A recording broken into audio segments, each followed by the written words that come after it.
Thank you so much, Mr. Subramaniam. I now invite Group Editor-in-Chief of Times Network, Navika Kumar, on stage for the interaction with Union Minister Ashwini Vaishnav. Thank you very much, Madhav and Deepti, and thank you, Mr. Ashwini Vaishnav, a very busy minister, so many portfolios, running literally all the trains and the entire internet, our phones, everything. Mr. Ashwini आपके phone में नहीं हूं मैं. हाँ, वो वाला सवाल काफी दिनों से पेंडिंग है. लेकिन I want to begin with the fact that the theme of our Times Now Summit is India Unstoppable. How would you tell India today, all our viewers, our audiences here, on the 5 big reasons why you think India is unstoppable? Last 10 years of our country have been historic. If you look at any sector, I'll talk about 3 sectors. Railway, 40,000 kilometers electrified in 10 years. Compare that with the 20,000 kilometers done in 60 years before that. Right? 40,000 in 10 years versus 60,000 in 20,000 in 60 years. 31,000 kilometers of new railway tracks constructed just in a time frame of 10 years. 15 kilometers per day is the pace at which we are constructing. That was 4 kilometers per day. Absolutely, sector after sector, dedicated freight corridor. 2014, the number of kilometers that were commissioned and operational was 0, zilch. Today it is more than 2,700 kilometers, actually functional, 400 trains running on the system daily. Electronics manufacturing, practically negligible 10 years back, and today $110 billion worth electronics manufacturing. Apple alone is hiring more than 1 lakh persons are employed in the factories of Apple iPhone manufacturers. It's an absolute fundamental change, semiconductors, which the country dreamt of since 1962. Now we have 4 units where the construction is going on. Sector after sector, if you look at it, the work which has happened, the momentum which is there in our economy, it's phenomenal. I can say with a 95% confidence interval that in the coming 10 years, the country will grow at a consistent growth rate of 6 to 8% real growth in the coming 10 years. So definitely that means it's unstoppable. It's unstoppable because we have a great captain, we have a great leader who is thinking of 25 years ahead, who has a 10-year legacy in central government and a total of 27 years of total legacy in governance and a 25-year ahead action plan. That's our Prime Minister Modi ji, and that's why India is unstoppable. Mr. Ashwini Vaishnav, you are the poster boy, literally, of the semiconductor masterclass that you've held. And semiconductors can be a game changer as far as India and its economic position, as well as its position of attracting investments in the country is concerned. Can we be an alternative to China? Or once again, the question many are asking, this time around, can we capitalize on the opportunity? Absolutely yes. Emphatically yes. This will be a reality. In the coming 5 years, Bharat will be among the top 5 semiconductor destinations of the world. I can say that with very high level of confidence. See, when we started the semiconductor program, the first thing that our Prime Minister said was, look at the entire ecosystem. Don't just look at setting up the plant, look at setting up the entire ecosystem. Second thing, he mandated on us, look at minimum 10 years program and ideally a 20 years program. Don't look at a 1 year, 2 year, or this scheme, this financial year, that financial year. We stuck to those 2 principles. We practically, I must have personally met about 45 company CEOs and CTOs. We asked them every detail that is needed for setting up this new industry. And we did a lot of homework. practically. So I remember the first few meetings with the CTOs. They would said that no, आपके यहाँ ये नहीं है, you don't have this, you don't have that. And we worked meticulously on every possible item. There are 250 odd chemicals and gases which go in semiconductor manufacturing. And some of the names are tongue twisters. Very difficult to even pronounce the names. So it's very, very complex industry, but the hard work is paid off. We have 4 units where the construction work is going on. And the construction work was also done in record time. Micron plant, June 23, the agreement was done. September 23, within 90 days, construction started. The 2 plants of Tata and the plant of CG Power, again, within 18 days of approval, construction actually started on the field. It's a pace which is what making it unstoppable India, right? Well, Mr. Ashwini Vaishnav, you've been a career bureaucrat, went to the private sector, became an entrepreneur, and then made your foray into politics. The question I want to ask you, पहले कहा जाता था कि governments are, laid back working, things happen at their own pace, file pushing is the way governments run. You've been a part of the Modi Sarkar. I want to ask you, what would you say and how would you describe Modi's cabinet and Modi's government? देखिए, prime minister Modi ji का vision, देश के लिए जो संकल्प, the way he is thinking about the country, it's a phenomenal thing. It's something which I don't think any other country is as blessed as we are. I don't think any other country in the world has a leader who is thinking of 25 years ahead, who's taking inputs from more than 15 lakh people to create a vision for 2047, who is actually implementing, breaking down that vision into implementable portions, executable portions, then giving those targets to the ministers, and also taking the private sector, the stakeholders, the civil society, everybody together to make sure that our vision, the way we would like to see our country in 2047, that is realized. Where would you find this kind of leadership? And the person, this leader, works almost 20 out of 24 hours in a day. No Saturday, no Sunday for him. Absolutely no holiday for him. I don't think, at least in whatever interaction I've had with Honorable Prime Minister, I've never seen him taking even 1 hour holiday, forget 1 day holiday or few days. I think there are other leaders who are frequently visiting all kinds of places and being seen with. This is a person who is committed to the country, who's just thinking of the country 24 hours. Rashtra Pratham, Sadaiv Pratham. That's the only thing he thinks. And that's what he's working on. And we are all very fortunate that we are able to contribute in our own way. जैसे भगवान राम जब अपना सेतु बना रहे थे, तो गिलहरी का भी एक रोल था. तो हम जैसे गिलहरी के रोल वालों को भी आज सौभाग्य है कि हम उसमें उस बड़ी जर्नी में हिस्सा बन रहे हैं. बड़ी पावरफुल गिलहरी है, रेलवेज भी चलाती है, टेलीकॉम भी चलाती है, आईटी भी चलाती है, बड़ी पावरफुल, बड़ी कर्मठ गिलहरी है ये तो लेकिन सवाल ये भी है, आपने कहा कुछ लोग हॉलीडेज लेते रहते हैं, कहीं जाते हैं. Who are you referring to? आप सब समझ गए, समझने वाले समझ गए. नहीं, आप अगर बता देते तो जनता अच्छी तरीके से समझ जाती. बहुत सारे लोग हैं. देखिए, विपक्ष में हम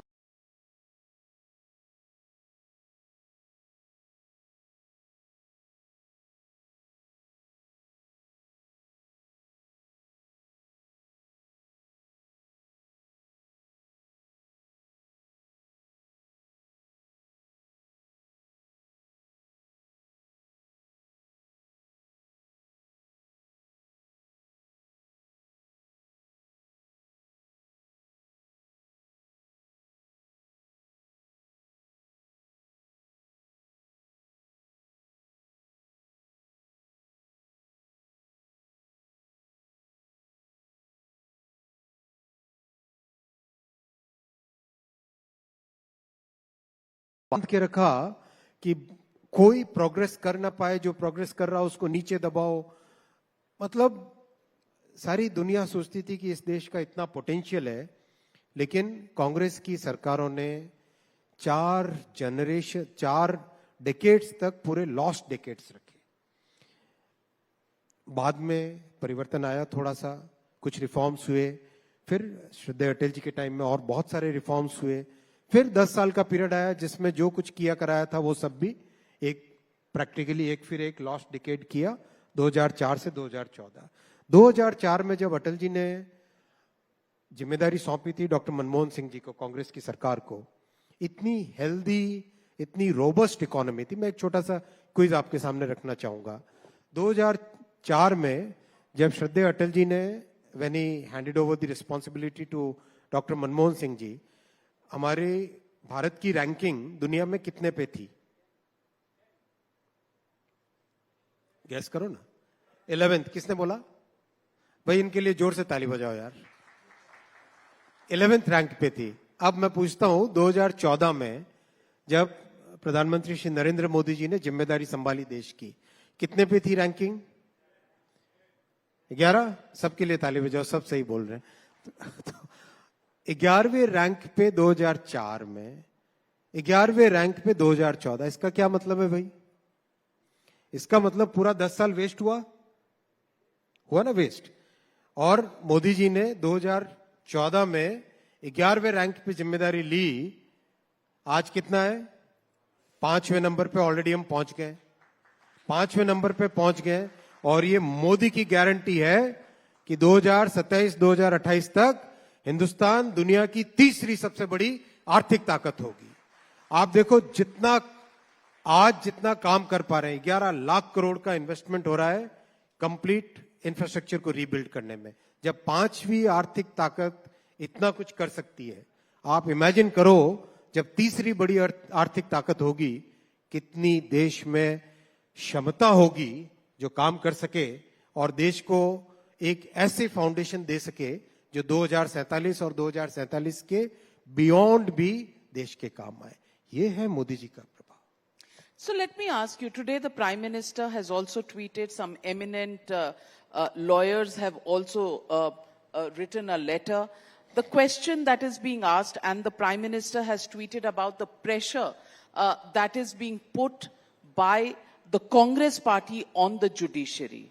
I want to get a perspective on what is the Prime Minister hinting at, and where do you think the pressure is being put on the judiciary? Is it just because even the Congress party has come out and said that after the electoral bonds issue, which has gone against your government, this is a deliberate psychological warfare that has been launched on the judiciary? तो ये नया है क्या कांग्रेस के लिए? कांग्रेस का पूरा इतिहास इस चीज से भरा हुआ है। They killed the constitution, they killed so many institutions, they put so much pressure on the judiciary. I'm sure you would all remember, Congress used to say Congress needs a committed judiciary. Committed judiciary का क्या मतलब है भाई? अब ये बताओ, कांग्रेस का period था जिस पीरियड में जुडिशरी में जो व्यक्ति चीफ जस्टिस ऑफ इंडिया बनना चाहिए था उसको नहीं बना के किसी और को बनाया। व्हाई? दैट्स व्हाट कांग्रेस की जीन्स ऐसी है, कांग्रेस का कल्चर ऐसा है। कांग्रेस में ये है कि किसी भी इंस्टीट्यूशन में इंडिपेंडेंस नहीं रहनी चाहिए।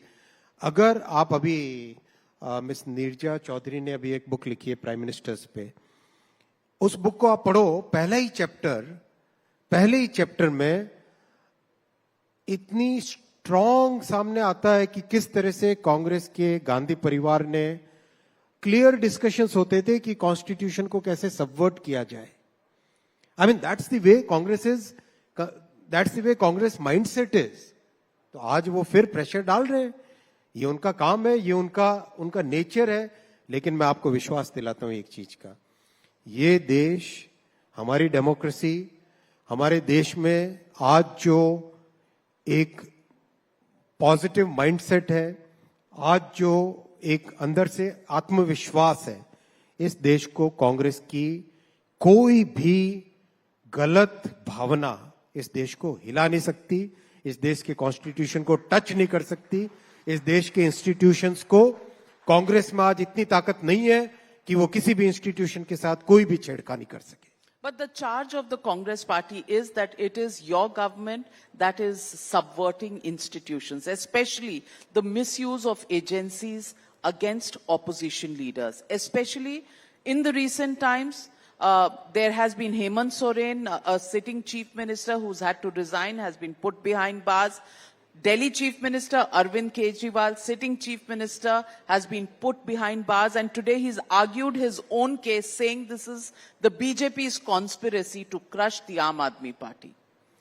जहां पे मनी ट्रेल वेल स्टैब्लिश्ड हो, एक कांग्रेस के एमपी के यहां से 350 करोड़ रुपए कैश मिलता है, 350 करोड़ रुपए कैश मिलता है, और वो कांग्रेस कहती है कि एजेंसीज का मिसयूज करो। अरे भाई, इतनी हिपोक्रेसी पब्लिक लाइफ में, ये कांग्रेस की ही बस की बात है और किसी के बस की बात नहीं है। एंड अरविंद केजरीवाल, वो तो कह रहे हैं 1 रुपया भी नहीं मिला उनके घर से, मनीष सिसोदिया के घर से, संजय सिंह के घर से, फिर भी अरेस्ट कर लिया। कोर्ट्स ने एक के बाद एक, जब मिस्टर संजय सिंह और मिस्टर मनीष सिसोदिया के हियरिंग्स हो रही थी, क्यों उनको पीछे रखा है? Why the courts have not intervened there? They have not intervened because they must have seen something which, obviously it's a judicial process going on. We shouldn't be commenting on that. But today we have a free and fair judiciary. We have absolutely robust judiciary. So let the judiciary decide. Let Kejriwal ji also put his point of view in front of the judiciary. Let the prosecution agencies, let them put their point of view. दूध का दूध, पानी का पानी हो जाएगा। Mr. Vaishnav, the question is that your government, in terms of governance, in terms of the promises that they had made, claims that it has done very well. Economic indices, of course, support the theory. Ram मंदिर का promise था, आपने पूरा किया। Article 370 था, आपने पूरा किया। अगर आपका रिकॉर्ड इतना अच्छा है, तो फिर एजेंसीज की जरूरत क्यों पड़ती है इलेक्शन के समय? और दूसरी बात, इतने सारे इंपोर्टेड लीडर्स दूसरी पार्टियों से लेने की जरूरत क्यों पड़ती है? देखिए, जब लिकर स्कैम में इन्वेस्टिगेशन चालू हुआ था, कौन सा इलेक्शन था? देखो आप नविका जी, किसी चीज को कॉन्टेक्स्ट में देखो। जब मिस्टर हेमंत सोरेन के करप्शन के केसेस चालू हुए, कौन सा इलेक्शन था? जब मिस्टर साहू के पकड़े गए 350 करोड़, कौन सा इलेक्शन था? जब बंगाल में 50 करोड़ रुपए कैश पकड़ा गया गरीब बच्चों के, जो कि एग्जाम देके अपने सरकारी नौकरी को ढूंढ रहे थे, तब उनसे पैसे लेके एक टीएमसी का मंत्री 50 करोड़ रुपए कैश पे बैठा था, तब कौन सा इलेक्शन था? इलेक्शन के साथ कैसे जोड़ते हो भाई आप? कोई जोड़ने की बात नहीं है। ये तो एजेंसीज अपना काम इंडिपेंडेंटली कर रही है, लेट देम डू। और अगर ये कहते हैं कि करप्शन को बनाए रखो, ये तो नहीं चलने देंगे। मोदी जी ने क्लियर भ्रष्टाचार के विरुद्ध लड़ाई का, and he has taken up this matter in a very strong way. Corruption के विरुद्ध लड़ाई के लिए हमेशा बाहर आए और मजबूत एक्शन लिया, लड़ेंगे। Also the question will be, why is absolutely no action being taken against those who either come into your party or are part of your party and have cases from the past? कोई ऐसी बात नहीं है। Judiciary, agency सब अपना काम independently कर रही है। But there are people who you have accused in the past who are now part of your political party, and therefore आप दूसरों को hypocritical कहते हैं, थोड़ा अपनी पार्टी पर भी देख लीजिए। Absolutely not. मैं आपको एकदम क्लियर कहता हूं कि कहीं पर भी एजेंसीज काम करने के लिए पूरी तरह से फ्री है और कर रही है फ्रीली, कहीं इंडिपेंडेंटली काम कर रही है, इसमें कोई दो राय नहीं है। So I want to ask you, Bharat Jodo Yatra, do you think it has, and this is the 2.0 that I'm talking about. पहली यात्रा जब हुई राहुल गांधी की, तो आप कर्नाटक, तेलंगाना हार गए। दूसरी जो भारत जोड़ो न्याय यात्रा है, इसके बाद क्या इंपैक्ट रहेगा? हम राजस्थान भी जीते, छत्तीसगढ़ भी जीते, मध्य प्रदेश भी जीते। हमने तेलंगाना में वोट शेयर डबल डिजिट से ज्यादा में लेके आए। कर्नाटक में वोट शेयर बहुत ज्यादा डिफरेंस नहीं आया है। हम लोगों को वो हमेशा ध्यान रखना चाहिए, कॉज एंड इफेक्ट, कॉजेलिटी और कोरिलेशन में बहुत बड़ा डिफरेंस होता है। कॉज एंड इफेक्ट देखो, आप अननेसेसरी चीजों को कोरिलेट मत करो। बहुत सिंपल है, आज देश में लोगों ने अपना क्लियरली अपना मन बना लिया है। आप छोटे से छोटे गांव में जाके देखो, मैंने काम किया वेस्टर्न यूपी में 3 लोकसभा में काम किया, और अभी मध्य प्रदेश में काम किया, और उड़ीसा में जमीन में मतलब जमीन के साथ जुड़ के कुछ काम किया। बहुत ज्यादा मेरा राजनीतिक अनुभव नहीं है, इसलिए मैं इतना आपको नहीं कह सकता, लेकिन जितना देखा है एक चीज स्पष्ट सब तरफ से आ रही है। Everywhere wherever you go, one thing which people are saying very emphatically, 50-60 वर्षों में जो चीज उन्होंने सोचा, जनता ने जन ने सोचा था, those things are now actually delivered in every household in the country, and that is without any discrimination. अभी थोड़े दिन पहले मध्य प्रदेश में था, गरीब से गरीब घर में जाके आप बात करो, आदिवासी घरों में जाओ, आप वहां पे बात करो लोगों से, लोग स्पष्ट कहते हैं the kind of facilities which have come in the last 10 years, unthinkable. एक माँ बोली कि हम सोचते थे कि गैस का चूल्हा मतलब भोपाल में, इंदौर में, जबलपुर में जो बड़े संभ्रांत परिवारों में गैस का चूल्हा होता होगा, लेकिन आज मोदी जी ने हमारे घर तक लाके दिया है। नल से जल, something things which we in cities would assume, take for granted, उसका कितना बड़ा महत्व है गांव में। आप गांव में जाके पूछो। I will request times now से आप अपना एक डेलीगेशन भेजिए, एक पूरी टीम भेजिए, गांव में एक्चुअल में किस तरह से काम हुआ है उसको देखे। मतलब गांव के लोग आश्चर्य करते हैं कि नल से जल कोई सोच भी नहीं सकता था, वो चीज आज उनके घरों तक पहुंच रही है। These are things which are real Navika ji, these are things which are there on the ground. केवल टहलने से लोगों का आप मन बहला नहीं सकते। आपको लोगों के लिए हार्ड वर्क, कड़ी मेहनत, कड़े संकल्प, दृढ़ इच्छा शक्ति, एग्जीक्यूशन के साथ काम करना पड़ता है, तब जाके देश का विश्वास आता है। वो विश्वास आज मोदी जी पे, वो विश्वास आज मोदी जी पे 100% है, और इसीलिए इतने एकदम क्लैरिटी के साथ हमारे काम के 10 साल के मोदी जी के काम के बेसिस पे आज हम वोट मांगने जा रहे हैं पब्लिक के सामने। Mr. Vaishnav, you are somebody who's got bipartisan support in your election to the Rajya Sabha. The BJD supported you, the BJP of course supported you. वैष्णव जी ने क्या जादू किया? देखिए, बहुत सारी चीजें होती है जो पार्टी अपने अपने लेवल पे फैसले लेती है। मैं सार्वजनिक जीवन में जो भी मेरे सार्वजनिक जीवन के फैसले होते हैं वो पार्टी लेती है।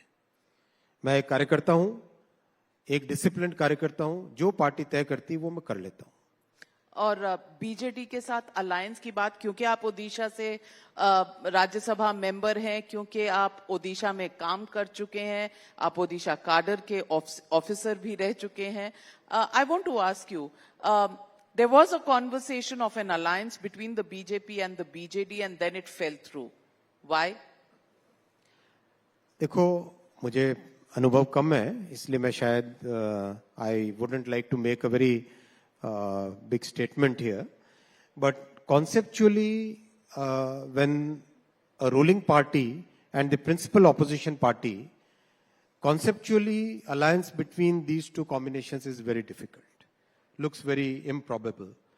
So I think we'll contest all the seats in we will contest all the seats in both the Lok Sabha as well as the assembly. And we will come back, we'll come out, we'll emerge as a very, with major gains. So you can only take members of parliament, leaders from that political party, but you can't have the party as an alliance partner.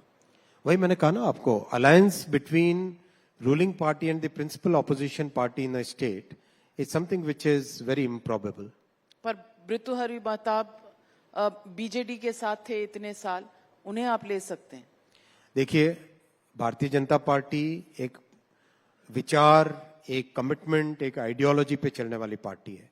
ये एक party है जिस party में हमेशा राष्ट्र प्रथम, सदैव प्रथम के प्रिंसिपल को मान के चले। ये एक पार्टी है जिसने आज नहीं, अपनी शुरुआत से 1952 में जनसंघ के समय से अंत्योदय को अपना मूल मंत्र माना है। We have always considered inclusive development as a major goal. इस फिलॉसफी में जो भी विश्वास करे उन सबका स्वागत है। जो इस आइडियोलॉजी में बिलीव करे वो सबका स्वागत है। मैं तो कहता हूं आप भी ज्वाइन करिए, बहुत अच्छी पार्टी है। मैं जहां हूं खुश हूं, and I would invite more and more people to join Times Now, but the question that I want to ask you is, would you recommend career politics to professionals? आप एक प्रोफेशनल थे, अब पॉलिटिक्स में है, आपका experience कैसा रहा? Politics और पब्लिक लाइफ अपने जीवन में कुछ ऐसा करने का मौका देता है where you can give back to the society. See, कोई भी व्यक्ति, we are all creatures of our society. Whatever we are because what our country has given us, what our society has given us, what our educational institutions have given us. So we must give back to the society, and political life gives a very large canvas where you can do a very big change, very fundamental transformative change in people's lives. So I would actually very strongly recommend that all the professionals must give us, even if they give a small fraction of the time, they must give a small fraction of the time for the society and do something very regularly, whether in terms of thinking, whether in terms of executing, whether in terms of connecting with other people, whether in terms of actually collecting the feedback from the ground. Whatever you want to do, please do, but always think of contributing to the society. But many people, many professionals feel scared that if they don't have antecedents in politics, survival could be difficult because politics is a difficult stream to be in. How has it been for you? Is there any special skill set that is required to become a politician? देखिए, मोदी जी बहुत clear एक चीज समझाते हैं हम लोगों को। आप कभी भी कुछ बनने का मत सोचो, कुछ करने का सोचो। He is very clear in his mind when he tells us, हमेशा कुछ जो आप करना चाहते हो उसको करने का सोचो। ये मत सोचो कि आप ये बनो वो बनो। If we have that mindset, if we think of our life in that way, then everything becomes very straightforward. Is politics straightforward from the inside? Life में क्या चीजें स्ट्रेट फॉरवर्ड होती है? हर चीज में कॉम्प्लेक्सिटी होती है, हर चीज में डिफिकल्टीज होती है। डिफिकल्टी सामने आए, उस डिफिकल्टी को फेस करके उसमें से सोल्यूशन निकाल के आगे बढ़ना चाहिए। Is there any commonality between professionalism in the private sector and the way governments run? अगर मन में सेवा का भाव हो, if we think, okay, we have to contribute to the society, we have to contribute to nation building, I think whichever profession we are, it's one and the same. Whether in a media house, if you can think of how do you contribute to building the country, building the nation. I think that's exactly the same thing that we are doing in the government. What's the targets? When you have one-on-one meetings with the Prime Minister, or when you meet in a group of ministers meeting the Prime Minister, is it always work-oriented, target-oriented, also some political objectives that are there? Or are there any sessions that are had with the Prime Minister where you talk about how to change mindsets, how to take the country forward? Do these discussions take place? देखिए, once we are working in a team, and the way our Prime Minister is, he goes in good details. He's a very detail-oriented person. And in my professional as well as personal life, I've not seen a person who is as intent listener as our Prime Minister Modi ji is. He can take a very, very complex subject and very intently he'll get engrossed in that subject and deeply think about it and come up with things that we would have not even thought of. I have multiple examples. For example, in semiconductors, when we went to him for the structure of the India Semiconductor Mission, we sought a meeting of about 45 minutes. He actually spent almost 3 hours with us, going in every detail, and at the end of the meeting he said, देखो, देश ने बहुत बार ये प्रयास किया है और आज जो परिस्थितियां हैं उन परिस्थितियों में सक्सेसफुल होने की प्रोबेबिलिटी ज्यादा है, संभावना ज्यादा है। हर चीज को ढंग से सोच के 360 डिग्री सोच के इंडिया सेमीकंडक्टर मिशन का स्ट्रक्चर बनाओ जिससे कि सक्सेस मिले ही मिले। इतना डिटेल में जाते हैं। स्टेशंस की बात थी, स्टेशंस की बात में 2.5 घंटे के प्रेजेंटेशन के बाद में पीएम साहब ने कहा कि नहीं है, नहीं चलेगा। Then he calls me up late in the night और बोलते हैं कि नहीं, तुम्हारा जो डिजाइन था ये डिजाइन आज के लिए ठीक है, 50 साल आगे की सोचो। That's what our prime minister is. He goes deep in details. He's a very intent listener. He'll always encourage you to think long term. He'll always ask you to check whether all the stakeholders have been taken on board or not. He's a person who will say that इसमें technology का भी ध्यान रखना है और एक साधारण से साधारण नागरिक का भी ध्यान रखना है। इसमें फाइनेंसिंग का भी ध्यान रखना है, देश के ऊपर या इसके यूजर्स के ऊपर कोई बोझ न पड़े उसका भी ध्यान रखना है। Very comprehensive way of thinking. It's a real pleasure working with him. I must say, at least my little experience, it's a real pleasure working with him. So, as a minister in the Modi cabinet, are you confident of the target that has been set? अब की बार 400 पार। बिल्कुल, अब की बार 400 पार होना ही होना है।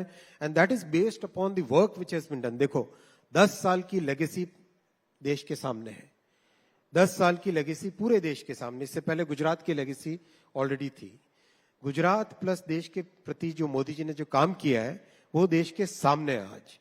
और अगले 25 साल का क्लियर विजन, अगले 25 साल के लिए क्लियर रोड मैप, वो क्लियरली सामने।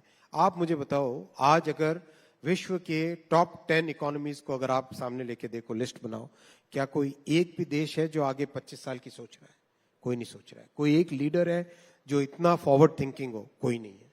ये आज देश का जन जन पहचानता है। जनता में एक ऐसा स्ट्रांग विश्वास है। मैं आपको बताऊं,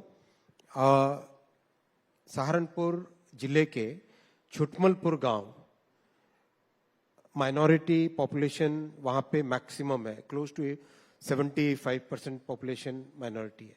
उस गांव में जब मैंने जाके अपने साथियों से मैंने पूछा, गांव के जो निवासी थे उनसे सबसे पूछा कि भाई आपको घर मिला? हाँ मिला। क्या आपके प्रति कोई भेदभाव हुआ? नहीं, कोई भेदभाव नहीं हुआ। वहां मैंने माइनॉरिटी परिवार की एक माँ से पूछा, आपको गैस का सिलेंडर मिला? हाँ मिला। क्या कोई भेदभाव हुआ? नहीं, भेदभाव नहीं हुआ। ये जो सबका साथ, सबका विकास, सबका विश्वास, सबका प्रयास, ये जो मोदी जी ने मंत्र दिया है, इसको वो पालन भी करते हैं। इसीलिए आज 140 करोड़ देशवासियों के मन में एक विश्वास है, एक आत्मविश्वास है कि केवल मोदी जी ही उनके बारे में सोचते हैं, केवल मोदी जी ही देश को एक जो भारत का स्वप्न है, उस स्वप्न को सपना सच करने में एक ही व्यक्ति है जो इसके लिए सक्षम है। इसीलिए बहुत ही स्पष्ट तौर पे कहा जा सकता है कि अब की बार 400 पार है।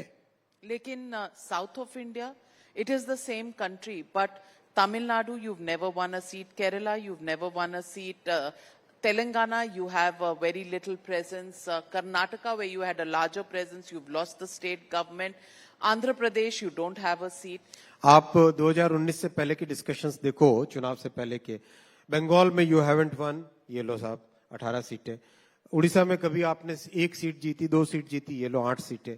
देखो नविका जी, जब देश में विश्वास आता है, जब जन जन में विश्वास आता है, उसका रिजल्ट इलेक्शन के रिजल्ट्स में एकदम स्पष्ट तौर पे परिणत होता है। आप सबके सब जितने मीडिया चैनल्स थे, बताओ मध्य प्रदेश चुनाव के बारे में क्या बोलते थे, छत्तीसगढ़ चुनाव के बारे में आप बताओ, आप क्या बोलते थे? रिजल्ट आपके सामने। देखो ऐसा नहीं है, पब्लिक बहुत समझदार है, वो सब जानते हैं, सब समझते हैं, और जनता का जो विश्वास है ना, वो विश्वास कड़ी मेहनत से जीता जाता है। आपने ईवीएम हैक कर लिया। भाई यही ऑपोजिशन 2004 से 2014 में जब कांग्रेस की सरकार थी, तब क्या ईवीएम से नहीं होता था चुनाव? वही ईवीएम है जो तब थी, और अब मैं एक इलेक्ट्रॉनिक्स इंजीनियर हूं, मैं समझता हूं ईवीएम क्या होती है। वही ईवीएम है भाई। देखो, जब एक वो हिंदी में कहावत है ना, खिसियानी बिल्ली खंदा नोचे खंबा नोचे, तो ठीक है, उन लोग जब वो मेहनत नहीं करना चाहते तो किसी न किसी को दोष तो देंगे ही देंगे, देने आपको दो भाई लगता है वो दोष। मेहनत नहीं करते? इतनी लंबी यात्रा, भारत जोड़ो यात्रा, मणिपुर से भाई लेकर गाड़ी में बैठ के क्या यात्रा यार, आप भी क्या बात करते हो। लेकिन महाराष्ट्र में जब क्लोजिंग हुई थी तो सारी ऑपोजिशन पार्टीज इकट्ठे एक प्लेटफॉर्म क्या नविका जी, बंगाल में टीएमसी और कांग्रेस साथ है क्या अधीर दादा बोल रहे हैं और क्या राहुल जी उसका जवाब दे रहे हैं, क्या ममता दीदी बोल रही है और क्या उसमें कम्युनिस्ट पार्टी, कौन है भाई साथ? अभी आप देखो महाराष्ट्र में हर कोई अपने अपने हिसाब से लिस्टें निकाल रहा है। ये घमंडिया गठबंधन एक फिक्शन है, इस फिक्शन को आप कितने दिन चला पाओगे भाई? हवा में बना हुआ बुलबुला कितने टाइम चलेगा? Are you underestimating the opposition? I am not underestimating anybody. I am looking at the confidence, I am looking at the trust that people have in Narendra Modi ji, and that is the only and only factor which will give us the results, which will give the country the results that the country is looking for. So then, what next for Ashwini Vaishnav? Are you getting ready for the next stint in the Modi देखिए, cabinet? ये सब नहीं सोचते। हमें आज हमारे सामने जो काम पार्टी ने दिया है, प्रधानमंत्री जी ने दिया है, उस पे 100% फोकस करना चाहिए, 100% डेडिकेशन के साथ उस काम को करते जाना चाहिए। Really? सब लोग, Absolutely. आप वैसे तो 2047 की सोच रहे हैं। 2047 देश के लिए सोच रहे हैं। इस देश को बनाने में कई लोगों का सहयोग रहेगा, आपका भी सहयोग रहेगा, सामने बैठे हैं उनका भी सहयोग रहेगा, जो टीवी पे सुन रहे हैं उनका भी सहयोग रहेगा, जो नौजवान आज कॉलेज में है उनका भी सहयोग रहेगा, सबका सहयोग रहेगा। ये सबका साथ सबका विकास की सरकार है। How will you describe Narendra Modi in 5 words? देखिए, मोदी जी देश के बारे में इतना स्पष्ट तौर पे सोचते हैं, देश को विकसित देश बनाने का उन्होंने स्पष्ट एक संकल्प लिया है और उस संकल्प को वो सिद्ध करके रहेंगे। राहुल गांधी? 5 क्या, एक शब्द ही बहुत है उनके लिए। एक शब्द क्या बताएंगे? छोड़ो, रहने दो। दुनिया ही उनको सीरियसली नहीं लेती भाई, आप क्यों सीरियसली ले रहे हो? आपकी ऑपोजिशन है, आपने कहा हम अंडर एस्टिमेट नहीं कर रहे। भाई उनको अंडर एस्टिमेट कोई नहीं करता है, हर कोई समझता है वो क्या है। आप कुछ पॉलिटिक्स सीख गए? नहीं, मैं नहीं सीखा अभी। अभी बहुत काम बाकी है। Well, Ashwini Vaishnav, clearly always a pleasure speaking with you, and the way you take questions clearly. We cannot call you a new entrant to the field of politics. Ashwini Vaishnav has come a long way. Thank you very much for joining me here on this very great platform of Times Now Summit, and we hope we'll keep welcoming you back every time. Thank you very much, Navika ji. Thank you very much, Times Now, for having me here.